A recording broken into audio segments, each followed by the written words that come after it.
Cris, é comum a gente encontrar aquela figura do sócio fundador que é o grande centralizador das decisões do dia a dia? Super comum. E isso atrapalha ou ajuda o negócio?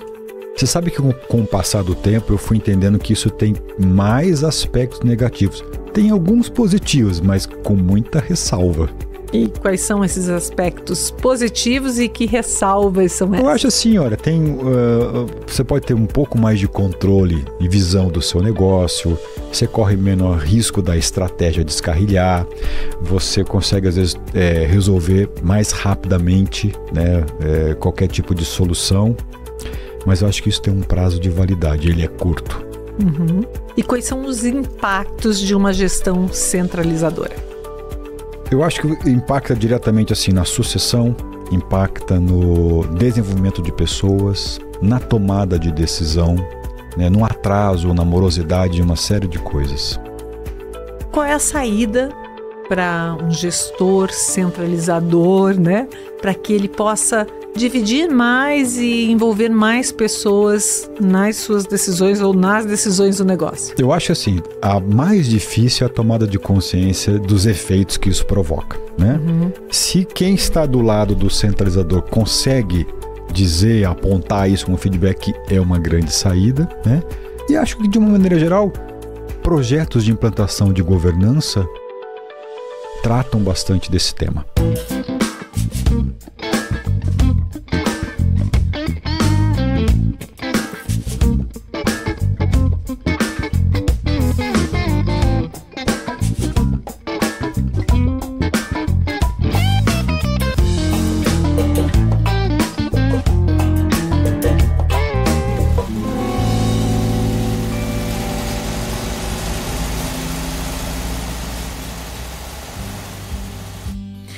Estamos começando mais um Tem Saída com Cristiano de Oliveira e hoje para falar que fazer uma gestão centralizadora tem lá o seu preço. Oi, Cris. Oi, Vanusa. Me fala o seguinte, por que essa necessidade de centralizar? Será que é não confiar na equipe? Eu acho que pode ser.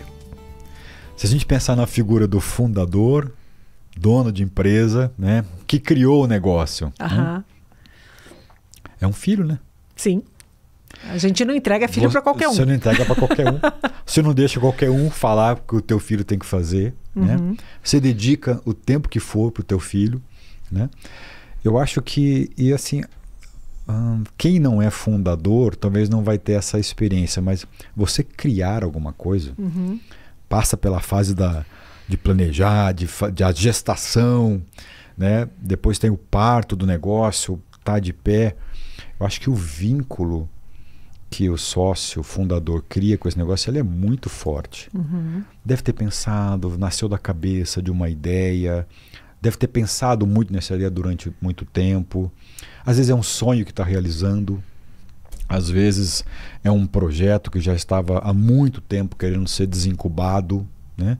Então tem a história é uma história que começa, é muito comum a gente ver isso na criação dos negócios, começa com pouco recurso, com dificuldade, com muito desafio, com batalha, com escassez, né? Começa com dificuldade, com barreiras e com falta de competência, falta de pessoas, sem planejamento, trabalho o tempo todo.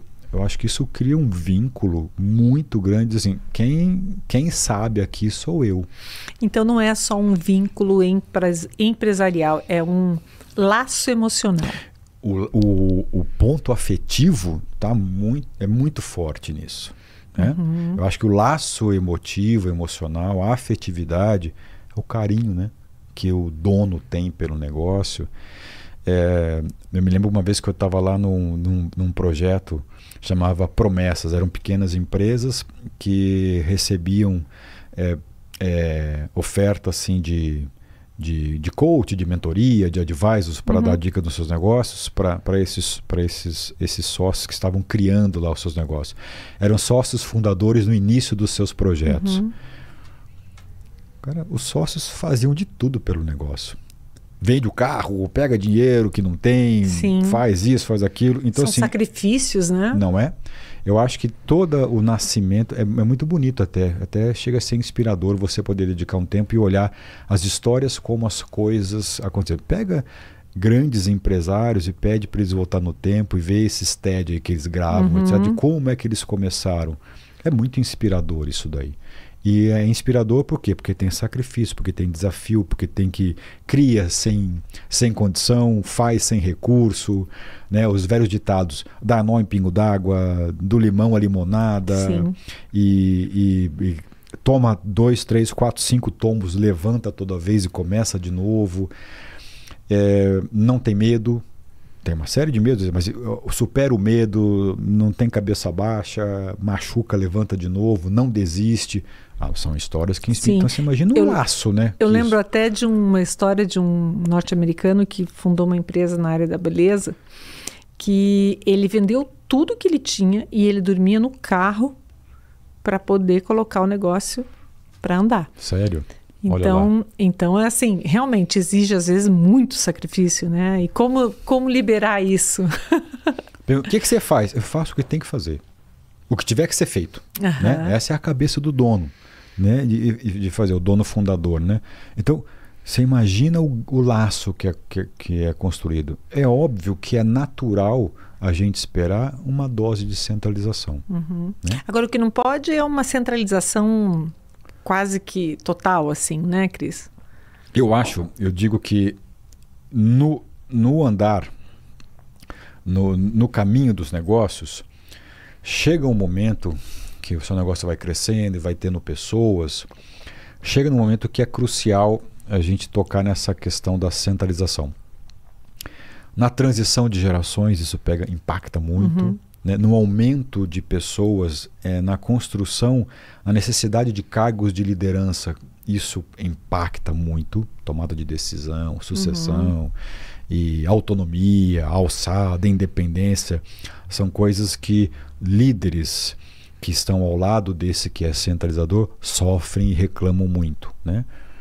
Então, sabe o que eu acho? Eu acho que, no fundo, na linha do tempo, quando a empresa cresce, tem mais aspectos negativos do que positivos, mas tem alguns positivos, e aí eu falei que eram positivos com ressalva, porque eles têm prazo de validade. Então, quando você pega essa história, assim, quem é que vai dar o tom? Quem é que vai dizer, aqui são esses valores, aqui é assim que eu quero? O sócio centralizador faz muito bem esse papel. E funciona. Ele garante que, olha, enquanto eu posso aqui dizer, etc., atropelar, e ainda o time não tem gente que está fazendo junto comigo, ele, de uma certa maneira, contribui para uma garantia do negócio estar em cima dos trilhos, né? Tomada de decisão urgente, ele que decide com ele mesmo. Vamos fazer? Vamos lá, vamos.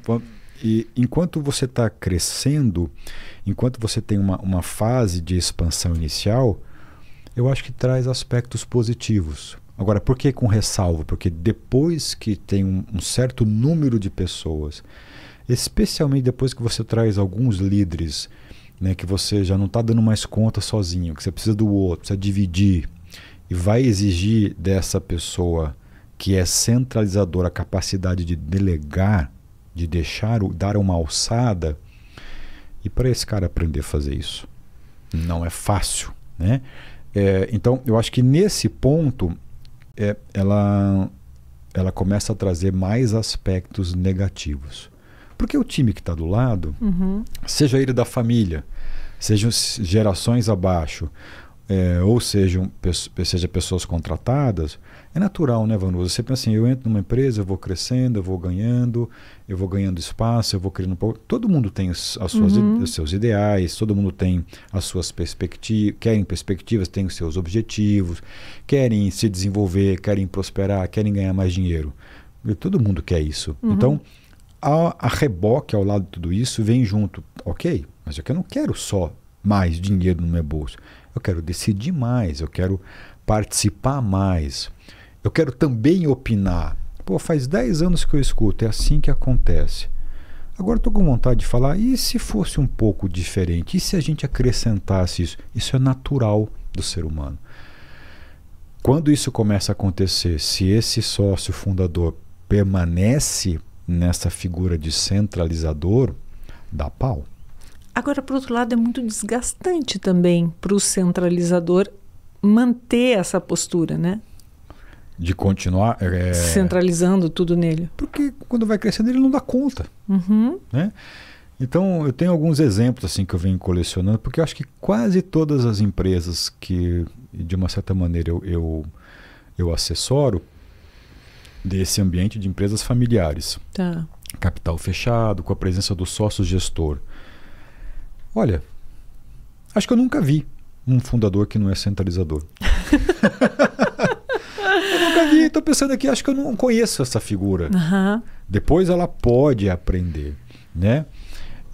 Mas é muito comum. Você pega conflito de gerações. Meu pai e minha mãe não deixam, meu pai nunca quis, não me dá voz, não me dá espaço. Às vezes, quando isso acontece, o tempo se encarrega. Eu acho que eu me lembro uma vez que a gente conversou aqui e disse o seguinte, olha, tem duas coisas que são importantes para um centralizador deixar de ser. Tempo e algum susto. Saúde, por exemplo. Saúde, por exemplo. São duas coisas. Nossa, agora eu penso, eu não vou estar aqui amanhã. Larga rapidinho. Né? Do contrário, acho que por toda essa parece que a empresa e o criador e a criatura parece que eles sofrem de uma coisa meio simbiótica, sabe? E demora para cair a ficha.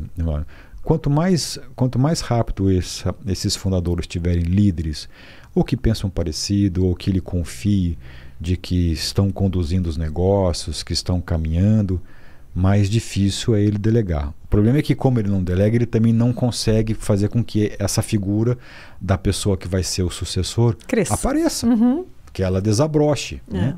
Então, é um aspecto que tem que ser muito bem tratado, sobretudo num tema de sucessão, quando começa a chegar uma hora da sucessão, porque todos somos mortais, né? Que às vezes exige uma boa dose de energia, sabe?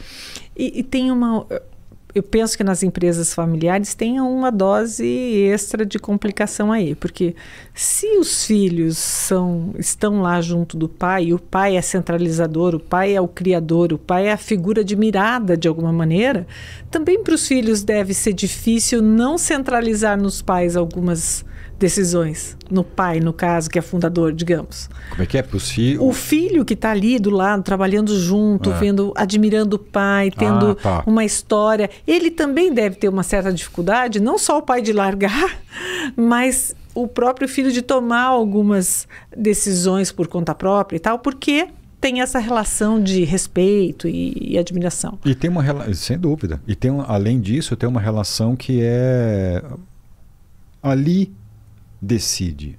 Ali saem os direcionamentos. Dali sai, aquele faz, aquele direciona, aquele aponta. Você sabe o pai que não solta o filho? E aí um dia o filho cresce e ele não sabe como pedir direito pela independência, briga, dá uma faísca. Né? Isso é muito comum de acontecer. Então tem um lado que é admiração, sem sombra de dúvida, e tem um lado que é nunca ter tido a chance de espaço para isso. Isso acontece, não precisa nem ser em gerações, entre sócios. Eu estou vindo agora, da semana passada, de uma discussão entre sócios, que você tem um sócio que na verdade eram dois fundadores, mas um centraliza mais essa figura desse fundador que decide, né? Tem lá. E ali eles são em 5 sócios. 6 sócios, perdão. São 6 sócios ali. Legal.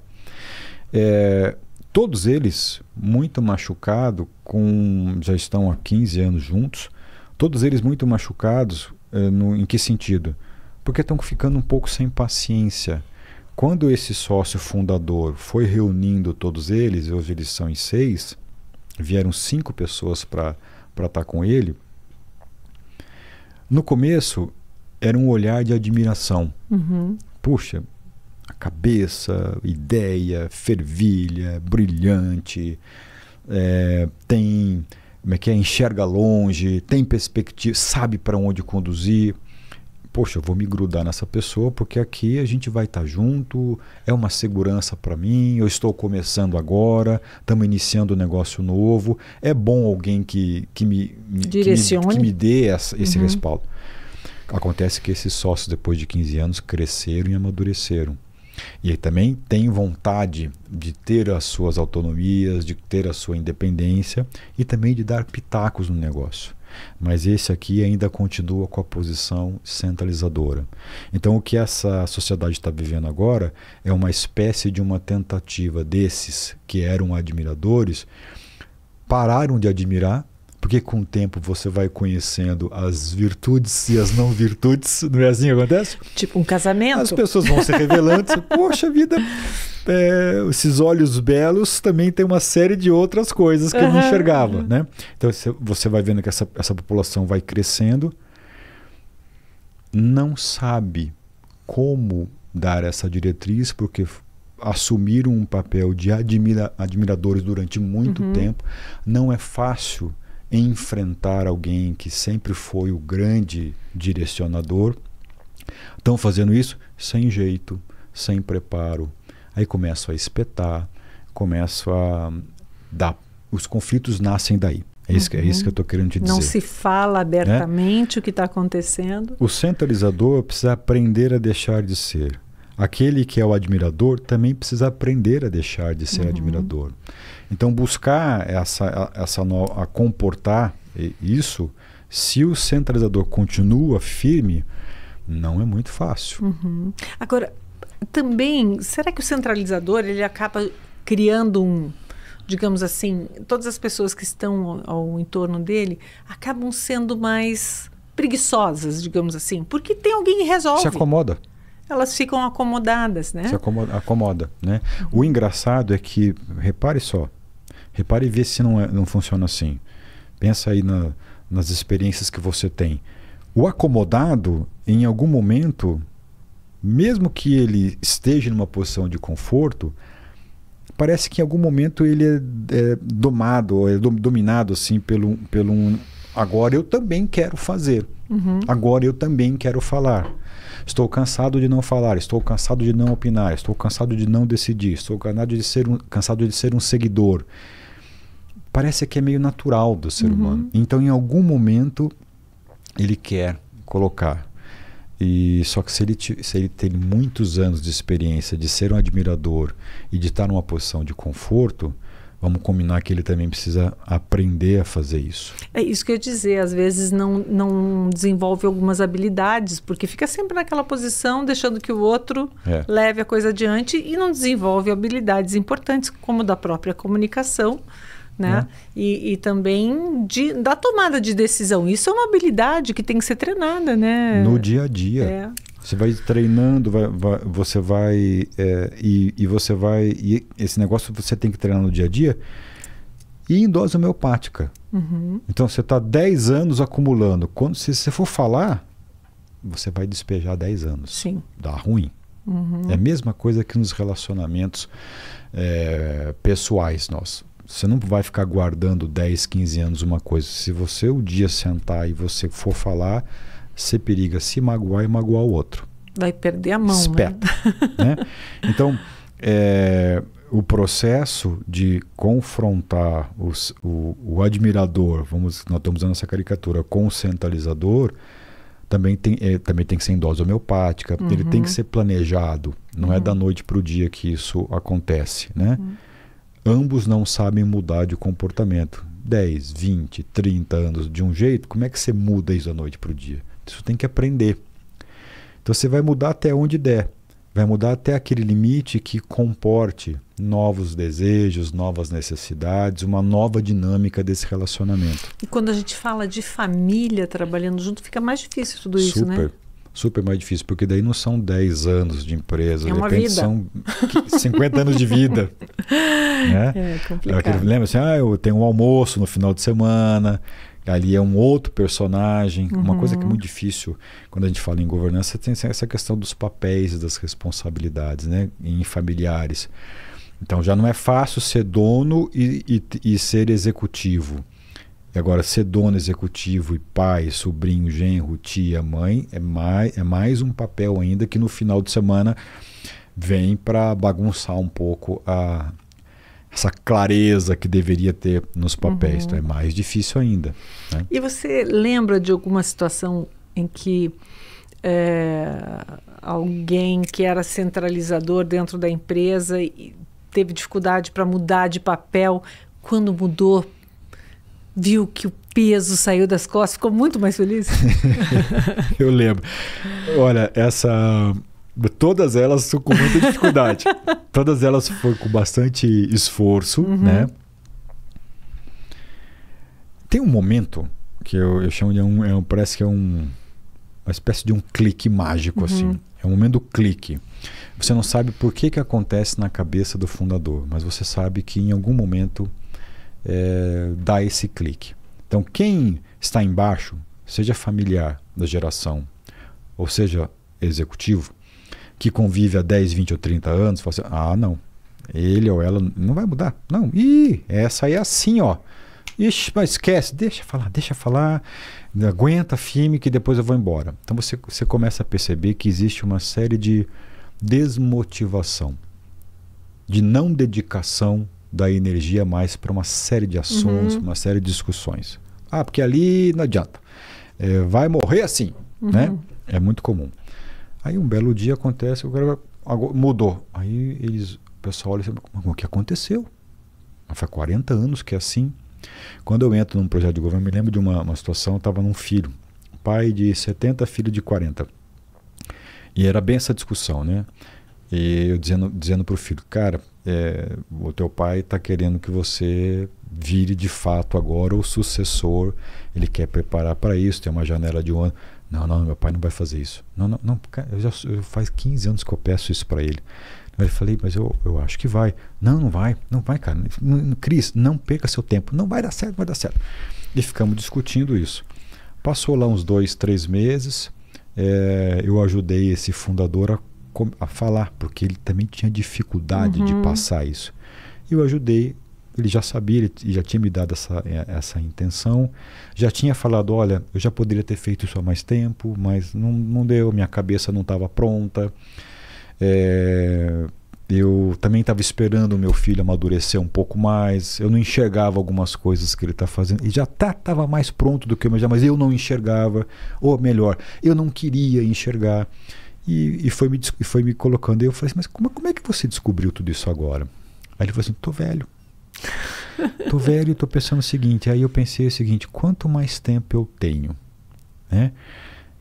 Tô com alguns netinhos, me deu uma vontade de ficar um pouco mais perto dos meus netos, me deu uma vontade de não estar mais aqui. Eu chego todo dia 6:30 da manhã, era uma indústria, e eu acendo a luz, eu apago a luz. Durante anos fazendo isso, deixei de conviver com a minha família durante muitos anos. Eu não queria repetir isso com os meus netos.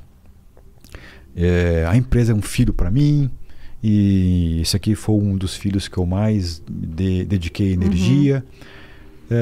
Só que agora eu estou vendo meu filho com filho, e eu queria que ele pudesse ter uma visão diferente, uma vida diferente do que eu tive com ele. Foi me dando uma série de razões que são razões da vida, que uns estavam relacionados com a condução do negócio, mas quem sabe a maioria não estava. Deu um clique. Esse clique não é em 24 horas. Ele vem acontecendo. Só que para aquele que nunca viu, parece que o clique é de 24 horas. Por isso o clique. Parece que é em 24 horas. E foram uns 2, 3 meses planejando como é que esse fundador ia conversar com a geração de baixo. Ajudei ele a desenhar um projeto e começou. E o filho não sabia o que fazer. Porque ele estava esperando por aquilo há tanto tempo que ele falou, não vai ser para mim isso aqui. Sim. E quando o pai falou isso, ele falou, e agora, o que eu faço? Para onde eu vou? Né? Então, o ponto é o seguinte, esses anos todos de centralização custaram? Custaram bastante, para todos os lados, né?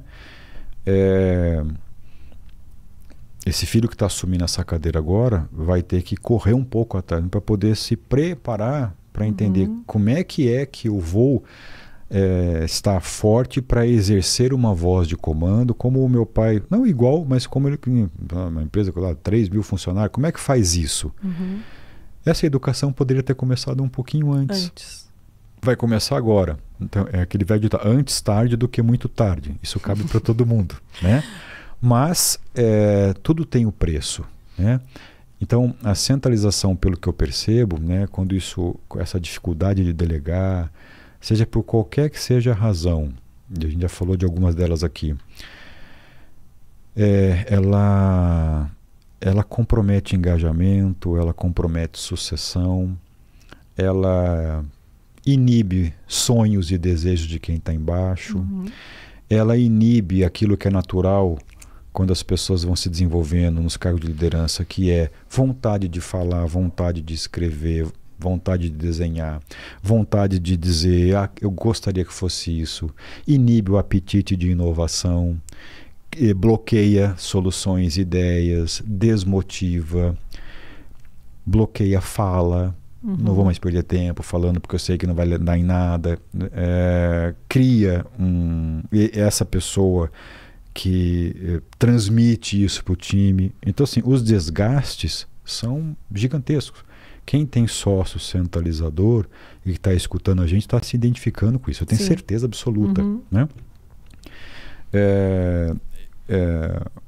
Acho que as consequências são bem mais negativas do que positivas. E o centralizador, às vezes, não tem ideia do tanto que ele está se fazendo mal, né?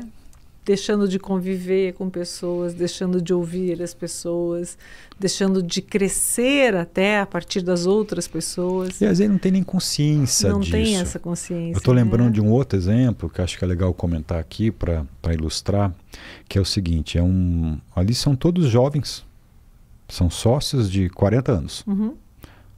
Tudo a mesma faixa etária ali. E se juntaram novinhos, assim, com 25 anos se juntaram, então aí mais ou menos uns 10, 15 anos aí no negócio, 12, 15 anos no negócio. E tem um que é essa figura, né? Que é esse fundador, esse sócio mais centralizador. E aí, conversando com eles, comecei um projeto lá também para implementar alguns pontos da governança, muito relacionados à relação deles e alguns drives lá para gestão.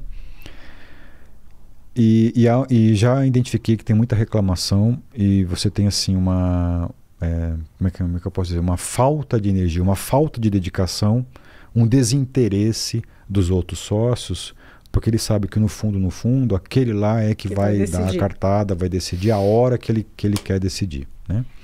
Então o engraçado é que esse centralizador, esse fundador ainda fala assim, não, eu quero a opinião de todo mundo, vamos ver, aí ele deixa, tal, não, estudem aí, me ajudem, vamos pensar junto. O pessoal vai lá, pensa junto e cria uma solução e vamos contratar, não vamos contratar e faz um orçamento. Aí quando chega para ele vai lá e dá uma cartada que é diferente de tudo aquilo. Esses sócios estão vivendo esse ciclo há um bom tempo. Envolvem conversa com o time, faz mapeamento de clima, vê as pessoas, tenta elaborar números do orçamento, tenta dizer, vamos para cá para esses clientes, vamos direcionar o nosso negócio para este tipo de mercado. E quando vai lá, esse sócio não só dá uma cartada, como dá uma cartada diferente do trabalho. Isso vem se repetindo. Eles estão cansados disso daí, né? É um sócio que parece que envolve, deixa o time correr e depois não envolve as pessoas. Não. Isso traz um problema societário gigantesco, né? Que você percebe lá? As pessoas estão com o farol baixo, não querem mais falar, estão achando que não vale a pena mais falar, né? Estão achando que é perda de tempo qualquer iniciativa de pensar um futuro do negócio. E estão sofrendo porque nesses 15 anos, 12, 15 anos que estão junto, agora é que eles se sentem maduros para dizer no mesmo nível, estando na mesma altura daquele que era admirado, agora eu também estou enxergando que você enxerga, eu acho que eu estou junto com você e nisso aqui eu não estou junto com você. Eu quero que a gente vá para o outro lado. Então você imagina um nível de frustração que deve dar para uma pessoa que está querendo colocar, mas que durante muito tempo está cansada. Isso não tem a ver com gerações, é com colega de trabalho. São pessoas da mesma faixa etária que eram amigos, se reuniram como sócios, que admiravam a cabeça desse sócio. Eles cresceram, querem dar pitaco e não conseguem fazer isso. Isso resulta no faturamento da empresa. Não é? Não é? Impacta no faturamento, impacta nos resultados. O estrago vai ser ali. Então, dificuldade de delegar, falta de problema na sucessão, isso traz muito gargalo em tomada de decisão, né? As pessoas não querem, isso limita o crescimento do negócio, porque você tem sócios que estão desmotivados. Isso traz um risco grande para a cultura organizacional da empresa, porque a equipe sente tudo isso daí. Claro. Né? Esse sócio, um dos sócios que está desmotivado, imagina, ele passa para a equipe, não, nem deixa para lá, esquece que isso aí não vai dar nada. Tem um projeto que ele vai falar para a equipe de tocar, ele passa isso com 50% de vontade. Uhum. Isso impacta na cultura, né? Isso traz conflito, uhum, né? E, em última instância, assim, é um monte de desavenças com aquilo que você quer colocar como um aumento do grau de maturidade nas empresas, de governança, de maturidade. Agora, de governança. Vamos tirar um pouquinho o peso todo de cima do centralizador, vamos descentralizar, porque não é culpa só do centralizador, né? É uma culpa ali conjunta. Porque, tudo bem, ele é centralizador, mas eu também tenho que achar o meu lugar de fala, eu tenho que me colocar e ter trabalho para isso, às vezes, e ter talvez um certo desgaste, mas saber como me colocar para poder também sinalizar para esse centralizador que ele está passando da medida. Quando você para poder pensar... Pensa nas experiências que você teve de mundo corporativo, que você já sentou nessas cadeiras, né? E quando você olha assim, e dessa perspectiva, aquele que em tese, como é que a gente pode chamar? Em tese é mais, eu não queria falar que é mais fraco, o mais forte, o que decide o mais fraco. Aquele que tá menos reativo, está mais suscetível, até porque tem muito de admiração pela figura de quem toma decisão, constrói decisão, então, uhum, eu chame ele como você quiser chamar, uhum, né? É natural para essa pessoa ganhar musculatura e trazer esse enfrentamento, trazer essa discussão. A minha experiência tanto o centralizador quanto aquele que é o admirador ou que tem dificuldade de se posicionar, ambos têm que trabalhar.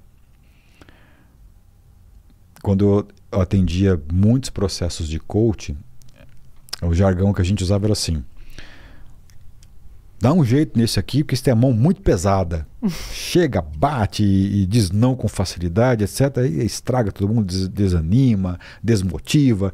Então é o seguinte, dá um sossega-leão lá, dá um coach para essa pessoa. Assim, cara, peraí, guarda essa sua energia aí, que ela é boa, produtiva para resultado. Né?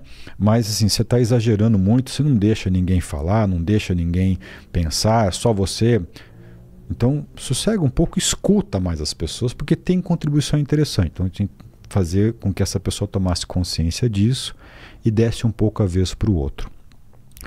Aí ia para o outro lado. Olha, tem que dar um coach para essa pessoa, porque essa pessoa não enfrenta, ela não fala, ela não sabe dizer não, tudo é amém, e só segue porque o outro lá é muito agressivo, o outro lá é muito forte. Além de ser um inspirador, um admirador, mistura tudo isso, essa pessoa precisa aprender a dizer, não, eu não vou seguir você porque eu tenho uma ideia que pode ser tão boa quanto a tua. Uhum. Todas as vezes que eu pegava esses dois mundos, me diga o que era mais fácil fazer. Os dois era difícil, a começar, né? Fazer com que esse mais forte aqui desse ouvidos para o outro não era fácil. Fazer com que aquele ali enfrentasse um pouco e se posicionasse... Era mais difícil. Também não era fácil, mas era mais difícil. Uhum. Era mais difícil. Então, a experiência diz o seguinte: aquele que é naturalmente mais forte, que é o dominante, prevalece. Acho que em qualquer espécie assim, prevalece, né? Porque sabe, quando você quer fomentar características que não estão desenvolvidas, talvez seja mais fácil você frear do que empurrar. Sabe como? Então, era esse que é muito agressivo. Vamos tentar vamos frear aqui. Talvez tenha uma taxa de sucesso, porque você põe um paredão aqui, ele vai entender que vai bater a cara no muro e aos poucos. Agora, tirar lá do fundo para ter uma aceleração, na minha experiência, na minha humilde experiência, era mais custoso fazer isso. Eu imagino que para esse que é mais forte, até porque ele é mais seguro por natureza, né? Imagino que para ele seja realmente isso, só frear. E para o outro, além de se autoconhecer, é avançar, tem né? Tem que impulsionar. Então ele tem que admitir aquilo onde estão as fraquezas dele e ainda tomar uma atitude que para ele é muito mais... empurrar para cima é mais difícil do que para baixo, né? Então, provavelmente quem tem a voz, quem tem a personalidade mais forte, quem tem o jeito mais agressivo, acaba sempre preponderando, sempre prevalecendo. Isso é por experiência prática. As duas pontas, eu estou falando de uma ponta a um ponto, as duas você consegue reformar. Sem dúvida, você consegue mudar, melhorar, trazer consciência, fazer a pessoa se esforçar para mudar. Claro, o ser humano sempre consegue. Mas eu acho que o lado mais fraco, que eu não queria chamar de mais fraco, acaba tendo um custo de energia maior. O resultado vem mais lento. Né? Então, por isso que eu digo assim, o centralizador, essa figura, ela tem mais aspectos negativos do que os positivos. Os positivos naquela fase inicial. Sim. Mas depois é mais negativo, porque quem já está convivendo há muitos anos numa posição de dificuldade de enfrentamento, tem que fazer um esforço muito maior para poder enfrentar. Isso pelo menos é o que a experiência prática tem me dito. Mas e daí? Qual é a saída para tudo isso? Para essa situação que parece assim que, né, se alguém não mexer ali, não vai andar. Você sabe que eu estou pensando nisso, eu estava olhando alguns dos nossos últimos bate-papos, né? E é engraçado, ou é triste, eu não sei, mas a saída parece que está dependendo muito de alguém de fora. Muito de uma visão de fora, né? No fundo, alguns temas que a gente tem trazido, eles têm colocado uma luz naquele papel do mediador. que envolve assim, mudanças de atitude, de comportamento, de postura. E o mediador é essencial para isso. Então, no primeiro lampejo, né, de que esse centralizador tomar consciência de que está muito forte a mão, mediador, traz uma ajuda de fora. Né? Eu acho que isso é importante. A saída número 1, uma tomada de consciência. Tá. Então, aquele que está do lado, convivendo com esse centralizador, com essa pessoa mais forte, pode pensar o seguinte: olha, deixa eu trazer alguém de fora para me ajudar a fazer essa pessoa tomar consciência disso, porque eu não vou conseguir. Casa de ferreiro, espeto de pau. Esses velhos ditados assim, né?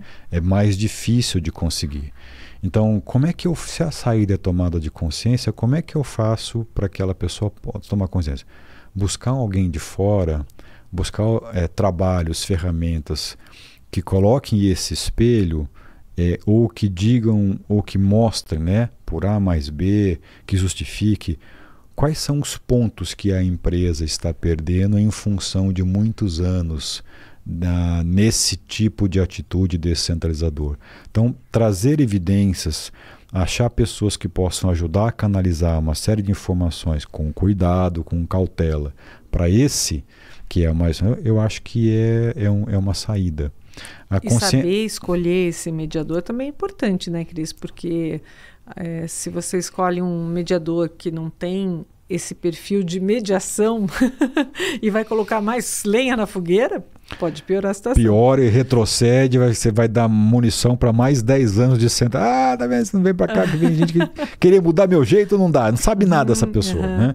Então, eu acho que quem está presente hoje numa cultura de centralização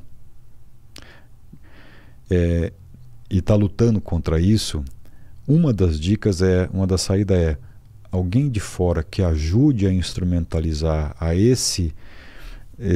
enxergar o que está acontecendo, pode ser o início de uma saída. Tudo é um processo. Nada disso, né, vamos dizer, em 24 horas.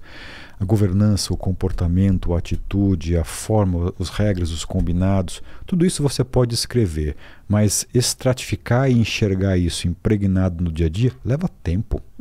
A gente demora para mudar o nosso jeito, a nossa atitude, né?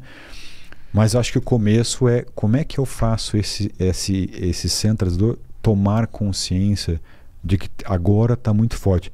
Até foi bom durante um tempo, mas agora está muito forte. Então, traz um mediador aí. Se trouxer um mediador ou trouxer alguém que vá ajudar essa pessoa a tomar consciência e depois até fazer o papel de mediação. Primeiro, vamos alertar o que está acontecendo. De preferência que não seja ninguém da própria empresa, né, Cris? E muito menos da família, né? Muito menos. Ou mesmo da família, da empresa. Alguém de fora. Né? Uma vez um sócio falou assim, para ajudar isso, ele era um sócio que era um centralizador. Eu sou membro, mas agora também, até eu estou cansado disso, mas traz alguém sem emoção. Não pode ter emoção, porque trouxe emoção, daí já pega fogo, a gente já não consegue discutir.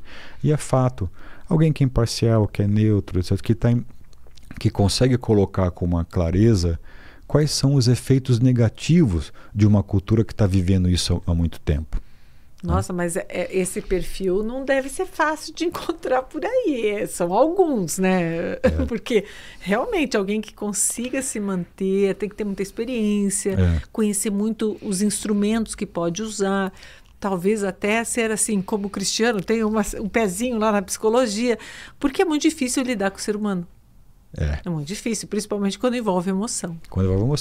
E acho também que essa é uma das saídas, e a saída é para, como você mesmo mencionou, é para aquele ali que também está se sentindo que não consegue participar, que não consegue decidir, que não tem espaço, também se fortalecer. Embora esse coach seja mais difícil, ele gera produtividade, lógico. Você tem caminhos, avanços, nem que custe um pouco mais em termos de energia, mas você consegue avançar.